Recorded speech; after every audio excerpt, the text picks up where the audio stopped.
नवी मुंबई सत्ताधारी मित्रपक्षांमध्येच उघड संघर्ष समोर आला आहे.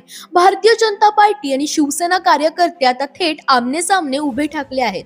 नवी मुंबई महानगरपालिकेच्या निवडणुकांनंतर सुरू झालेली शाब्दिक चकमक आता रस्त्यावर उतरली आहे. वनमंत्री गणेश नाईक आणि उपमुख्यमंत्री एकनाथ शिंदे यांच्यावरून दोन्ही गटांमध्ये आरोप प्रत्यारोप सुरू होतेच, पण आता त्याचे पडसाद कार्यकर्त्यांच्या हालचालीत दिसू लागले आहेत.